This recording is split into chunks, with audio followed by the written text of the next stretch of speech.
Halo, halo, apa kabar Anda semua? Sehat ya? Mudah-mudahan tetap semangat nih. Bung Rocky aja semangat banget ini. Walaupun di dalam perjalanan tetap bersedia mengupdate. Dan saya ngajak ngobrol-ngobrol pagi ini untuk Anda semua ya. Ya, karena persoalannya sangat urgen mendesak. Ada agenda politik yang seolah-olah sudah dipastikan rakyat supaya jangan ditunda tuh. Ada Mm-mm. kecemasan presiden untuk melihat keadaan sehingga reshuffle kemudian dijadikan peralatan untuk menertibkan kembali agenda-agenda beliau. Tetapi sebetulnya yang lebih penting adalah memastikan apakah Presiden Jokowi minatnya dia untuk ketagihan kekuasaan bisa dikendalikan nggak tuh. Kan Mm-mm. apapun intinya adalah soal etika bernegara. Kalau presiden merasa bahwa beliau tidak mungkin lagi untuk ikut dalam putaran persaingan politik, maka dia mesti siapkan kader yang akan menganggap dia sebagai uh, uh, kepala negara atau negarawan, bukan lagi sebagai presiden. Jadi kalau kita baca Pak Jokowi tetap mendua, dia merasa bahwa dia masih punya peralatan untuk mempertahankan kekuasaan. Padahal sebetulnya fakta di dalam kehidupan kita, kalau dia bisa baca dengan mata batin, orang tidak lagi menghendaki Jokowiisme, Jokowinomics, Jokowi politics, bahkan uh, Jokowi's legacy. Orang mau lihat perubahan tuh. Jadi kita ada di dalam semacam tegangan moral tuh. Mau melanjutkan dengan peralatan yang tinggal sedikit, yang kita rumuskan dengan sederhana. Lame duck itu udah diem aja, duduk aja sebetulnya tuh. Mm-mm. Tunggu aja diselamatkan sebetulnya kalau ada masalah. Tapi kalau tetap mendua sinyalnya, orang tetap anggap ini kok masih arogan ya. Jadi kita tidak menekan beliau sebagai tokoh politik. Kita mau panggil beliau di dalam bahasa etika tuh. Supaya oke, lepaskan aja semua ambisi. Supaya orang kayak Erlangga juga merasa lega, orang kayak Pak Prabowo merasa oke, kita akan fair play, nggak akan ada tekanan dari istana, demikian juga Ganjar segala macam. Jadi semua peralatan yang harusnya tidak lagi digunakan itu diubah menjadi peralatan moral oleh Jokowi. Dia bukan lagi punya peralatan politik. Satu-satunya yang bisa menyelamatkan beliau dan membuat dia direspek kembali adalah kalau dia lakukan dia gencatan senjata sendirilah. Dia Oke, dia ini dia, dia, dia lucuti dirinya dari fasilitas politik lalu pakai baju moral. Itu kira-kira ya, gampang. ya, baju negarawan gitu ya. Baju negarawan ya. Ya, ya, ya. Oke, dan ini menarik karena tadi malam dalam waktu hadir di acara ulang tahun PSI, beliau menyatakan gitu, kok dikit-dikit setiap kali urusannya ada pencapresan presiden. Padahal kan pencapresan itu kata beliau itu kan urusan partai koalisi. Beberapa waktu yang lalu juga begitu. Nanti kalau ada yang gagal nyapres dibilang istana. Beliau menyatakan begitu. Ini kelihatannya kaitannya dengan pernyataan Ketua Nasdem, Ketua DPP Nasdem Sugeng Suparwoto yang menyatakan bahwa memang benar ketika ketemu Pak Surya Paloh itu Pak Jokowi komplain, kenapa ketika deklarasi Anies Baswedan kok tidak dikomunikasikan ke Pak Jokowi gitu. Yaitu bahasa Pak Jokowi itu udah standar. Kok dikit-dikit presiden, kok dikit-dikit kaitkan sengaja dengan capres. Semua itu terjadi karena headline terus-menerus mengatakan Presiden Jokowi masih mampu jadi presiden. Karena Pak Luhut, Pak Mahfud, segala macam ketua partai bilang Jokowi memang potensial untuk diperpanjang masa jabatannya. Menteri yang lain mengatakan bahwa penundaan lebih masuk akal tuh daripada dipercepat pemilihan ongkos macam-macam. Dan presiden menikmati itu.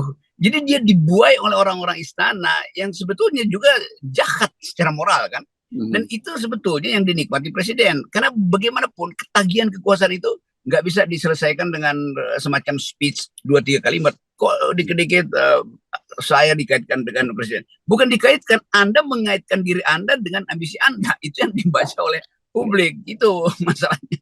Ya, tapi gini deh, kan sejak kemarin kita mencoba positive thinking ya, Bung Rocky ya. Dia sebenarnya kan kita mesti memberikan, kita dorong lah ke pernyataan dari Pak Jokowi, jangan dikit-dikit dikaitkan dengan Pak Jokowi. Tapi tentu ada langkah-langkah, ada persyaratan dong supaya Pak Jokowi mulai hari ini orang nggak curiga lagi. Dan tapi tentu saja ini perlu proses juga Pak Jokowi, nggak bisa mendadak orang percaya dengan nyeritaan Pak Jokowi karena track record Pak Jokowi itu selalu antara yang dibicarakan dengan realitasnya juga berbeda. Nah, ini jadi perlu kesabaran juga Pak Jokowi. Itu kayak kasus yang kemudian dibuka oleh Sugeng Suparwoto. Ya memang Jokowi separuh menegur atau separuh merasa kurang nyaman dengan Anies yang lari kencang. Tapi kenapa harus Surya Paloh dipanggil? Kan bilang aja, oh Pak Surya Paloh terima kasih ya udah ajukan Anies sebagai kader bangsa tuh karena beliau juga adalah bekas menteri saya tuh. Kan itu mestinya diucapin dengan terbuka aja. Ini sok kasak kusuk, sok misterius, manggil orang buat dibujuk segala macam. Jadi terlihat bahwa Pak Jokowi tetap ingin lakukan tekanan pada Nasdem. Kan itu intinya kan, memanggil Nasdem itu artinya tekanan. Kalau Pak Jokowi tadi dia udah lucuti dirinya sendiri dari kapasitas politisi menjadi negarawan, mestinya dia buka di pers bahwa saya dan Surya Paloh sudah bertemu dan kami senang karena ada kader dari Nasdem, yaitu Anies Baswedan. Karena itu lebih mudah. Itu baru membuktikan bahwa Pak Jokowi memang ingin lengser ke Prabon, bukan lengser sambil ngintip peluang lagi. Itu kan itu soalnya.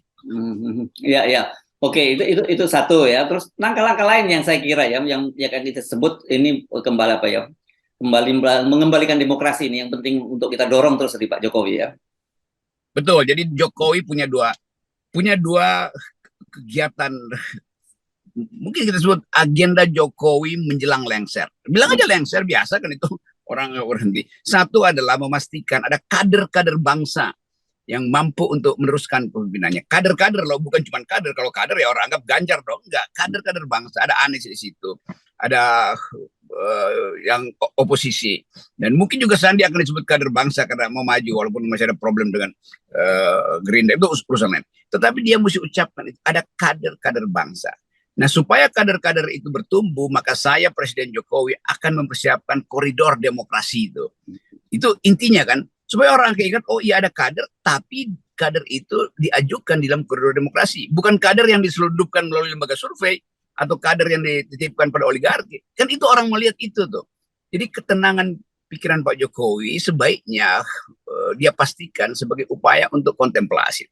Jadi upaya kontemplasi aja, bukan upaya untuk insinuasi lagi bahwa ya, dia masih mampu untuk siksa segala macam. Itu yang terbaca.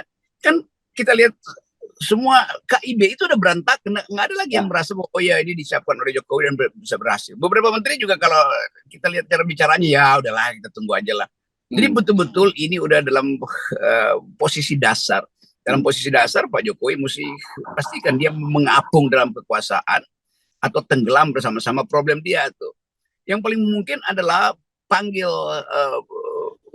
apa namanya nih penyelamat supaya dia katakan saya bersama-sama dengan sisa usia politik saya ingin Indonesia tumbuh di dalam etika politik, tumbuh dalam koridor demokrasi, bergerak cepat untuk menghasilkan kesejahteraan dan keadilan.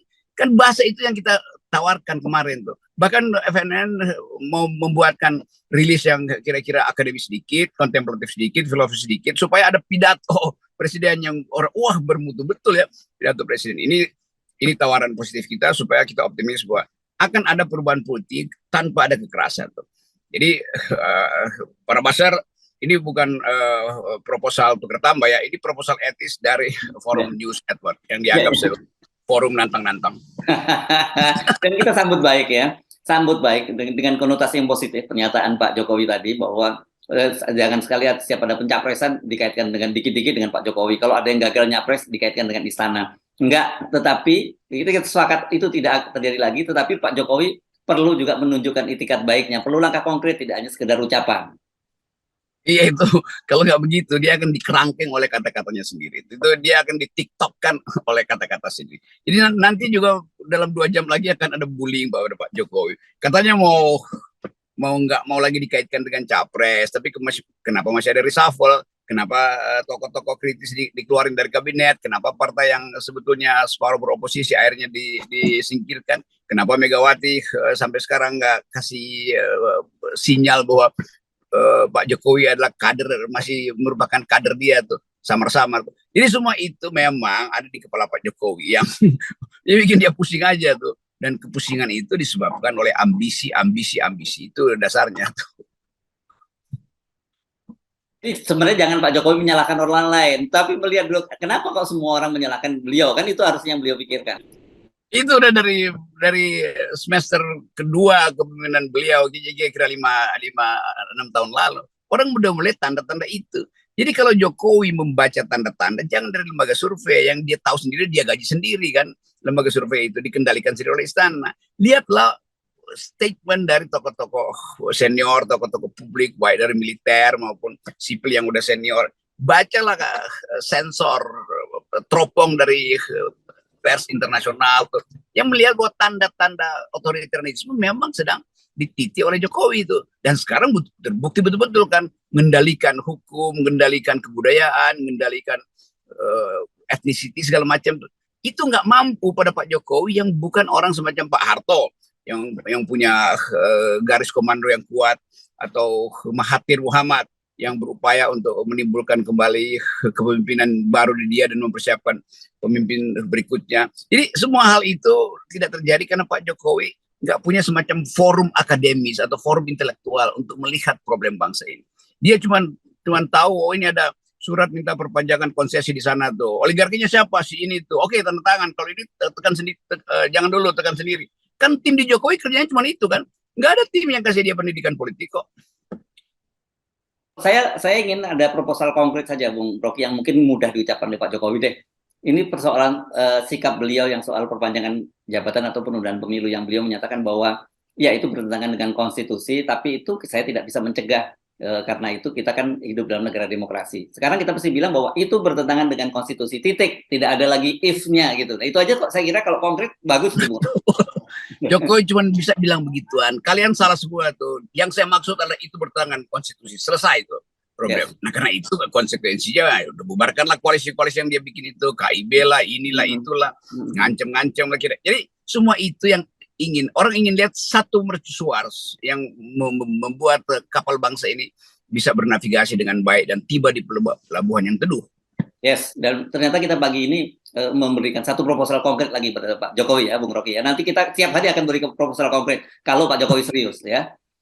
Ya, itu pertanda orang yang paham tentang proposal etis itu dia serius untuk membatalkan ambisi politiknya. Itu aja tuh. Yes.